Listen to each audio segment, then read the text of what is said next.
मित्रांनो नमस्कार. आज आम्ही आमच्या सीताफळीच्या बागेत आहोत. म्हणजे फळांनी लकडून गेलेली झाडं अशी ह्या बागेचं आपण वर्णन केलं तरी चालतं. आमचे मुकुंदराव तर खूप खुश आहेत की एवढी फळं लागलेली आहेत आणि आता बरीचशी फळं अजूनही मध्यम साईजमध्ये आहेत, काही मोठ्या साईजमध्ये गेली आहेत आणि हातात जे माझ्या तुम्हाला फळ दिसतंय हे तर हिची जर तुम्ही साईज बघितली आनंद व्हावा आणि अभिमान वाटावा अशा पद्धतीचा हा या सीताफळाचा आकार आहे.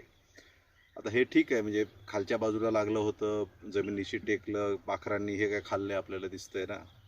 शेवटी आपण म्हणतो ना की निसर्ग जो आहे त्याच्यामध्ये फळांवरती पहिला अधिकार हा पक्ष्यांचा असतो. पक्ष्यांनी त्याचा आनंद घेतलाच पाहिजे, वादच नाही. कारण जेवढ्या संख्येने फळं लागतात त्यातला काही हिस्सा हा आपण पक्ष्यांना दिलाही पाहिजे.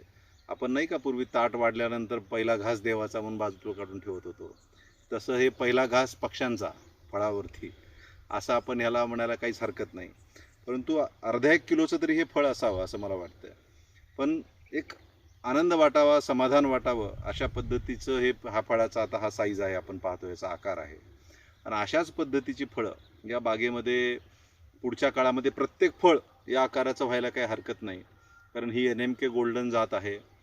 पांगरी तालुका बार्शी इथले जे कसपटे म्हणून सीताफळ इथले शेतकरी आहेत की ज्यांनी ह्या सगळ्या जाती विकसित केलेल्या आहेत आणि ते सीताफळ महासंघाचे अध्यक्ष पण राहिलेले आहेत.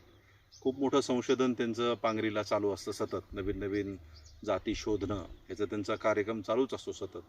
त्यांच्याकडचं हे NMK गोल्डन ही जात आहे आणि ही व्यापारी तत्वावरती ज्यांना कुणाला शेती करायची असेल सीताफळीची त्यांच्यासाठी हे जाती विकसित केलेल्या आहेत. या जातीचं वैशिष्ट्य हे आहे की झाडापासून तुटल्यानंतर सुद्धा 15 दिवस, मी 8 ते 15 दिवस म्हणणार होतो, पण त्यांचं सांगणं आहे की 15 दिवस हे सीताफळ फुटत नाही. आपले बाळानगरीचं वगैरे काय होतं, ते पिकलं एकदा की फुटून जातं, पण ह्याची किपिंग कॅपॅसिटी जास्त आहे.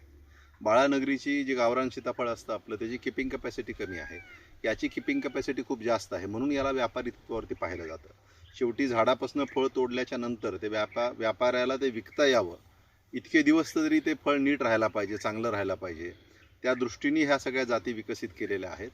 याची किपिंग कॅपॅसिटी कसपटेजींच्या मते 15 दिवसाची आहे. परंतु मला शेतकरी म्हणून असं वाटतं की शेती हा इतका विचित्र आणि वेगळा व्यवसाय आहे की त्याच्यामध्ये तुम्ही कशाचीच खात्री देऊ शकत नाही, काहीही कधी घडतं. तर मला असं वाटतं की आपण त्या दृष्टीने ह्याला 8 दिवसापासून पुढं 15 दिवसापर्यंत याची किपिंग कॅपॅसिटी आहे असं आपण समजावं. त्या दृष्टीने ही जात व्यापारी तत्वावरती ज्यांना सीताफळीची शेती करायची आहे त्यांच्यासाठी खूप चांगली आहे. आमची ही जमीन तुलनेने हलकी आहे, परंतु हलक्या जमिनीवर सीताफळ चांगलं येतं. आणि तुम्हाला अजून एक शेतीचा मी नियम सांगतो की ज्या भागामध्ये निसर्गतः जी पिकं किंवा फळं चांगली येतात त्या भागामध्ये जर आपण त्याची शेती केली तर ती जास्त फायदेशीर ठरते. जसं कोकणामध्ये, केरळामध्ये नारळ निसर्गतः येतं, हापूस आंबा कोकणामध्ये निसर्गतः येतो. तोच हापूस आंबा तुम्ही तुमच्या शेतामध्ये लावून बघा, ती गोडी, ती चव, तो साईज तुम्हाला मिळत नाही. तसं जिथं जे निसर्गतः येतं त्याची जर आपण शेती केली तर ती आपल्याला जास्त फायदेशीर ठरते. तसं आमच्या गावाकडे, आमचं हे जे तांदूळवाडी म्हणून गाव आहे त्याच्यामध्ये ह्या ज्या बालाघाटच्या रांगा आहेत, आमची जी डोंगर आहेत सगळी या भागातली, तिथं सीताफळ आणि सागवान हे दोन निसर्गतः आपोआप येतं, आम्हाला ते लावण्याची गरज पडत नाही. माझ्या लहानपणापासून आम्ही माळावरची, डोंगरावरची सीताफळं आमच्या गावाकडे आल्यानंतर आम्ही खाल्लेली आहेत. खूप चवदार असतात, खूप गोड असतात. त्याच्यामुळे माझ्या शेतामध्ये सुद्धा ही जी सीताफळीच्या शेतीचे जे रिझल्ट्स मला दिसत आहेत की चांगले आलेले आहेत, ते यामुळेच आलेले आहेत आणि यामुळेही आलेले असतील की माझ्याकडे सीताफळीला नैसर्गिक वातावरण, माती, ह्या सगळे गुणधर्म हे पूरक आहेत आणि म्हणून माझ्याकडे सीताफळीची शेती ही आमच्या भागामध्ये व्यावसायिकदृष्ट्या सुद्धा यशस्वी होऊ शकते. हा विचार करूनच ही मी बाग लावली होती.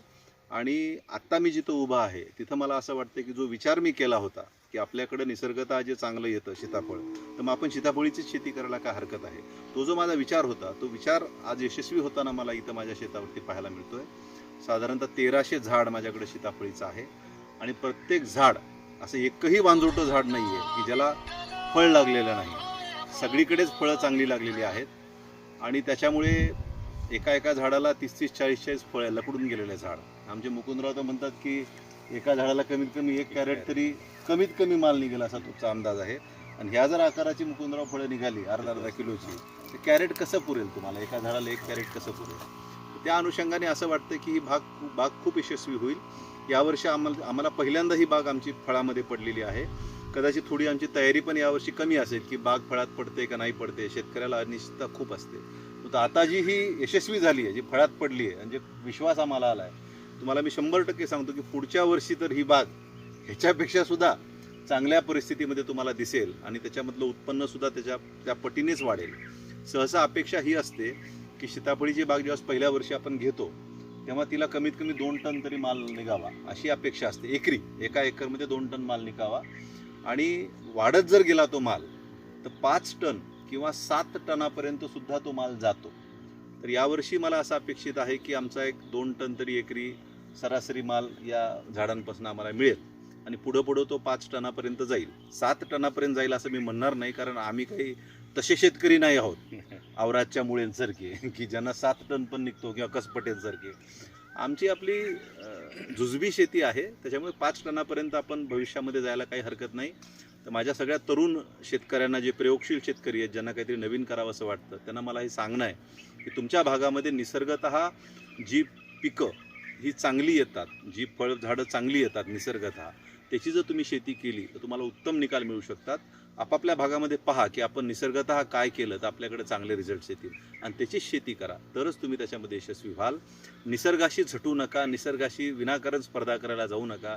त्याच्या कलेकलेनी, त्याच्या अंगाअंगाने जर तुम्ही शेती केली तर तुम्हाला निकाल चांगले मिळतील. जसा की तुम्हाला ह्या फळामध्ये पाहायला मिळतं आहे की अतिशय आकाराने मोठं असं जवळपास अर्धा किलो तरी वजनाचं हे फळ आज आम्हाला सगळ्यांनाच अनुभवायला मिळतं आहे. आणि मारुती, थँक्यू.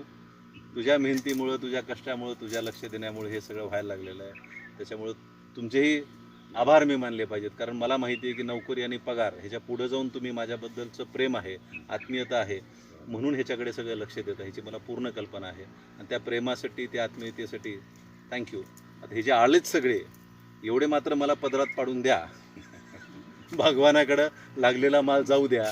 चोरी चपाटी होणं, गावच्या लोकांनी खाणं, हा प्रकार थोडा होऊ देऊ नका. ते कसा कमी होईल ते बघा तुम्ही, त्या पद्धतीने निगराणी करा आणि हे करतील असा मला विश्वास आहे, कारण हे माझ्यावर प्रेम करतात. नोकरी आणि पैशाच्या पुढं जाऊन आमचं एक नातं आहे आणि पिढ्यानपिढ्याचं नातं आहे, आयुष्यभराचं नातं आहे आणि ते सुद्धा जपतील आणि मी सुद्धा जपेल याची मला खात्री आहे. धन्यवाद.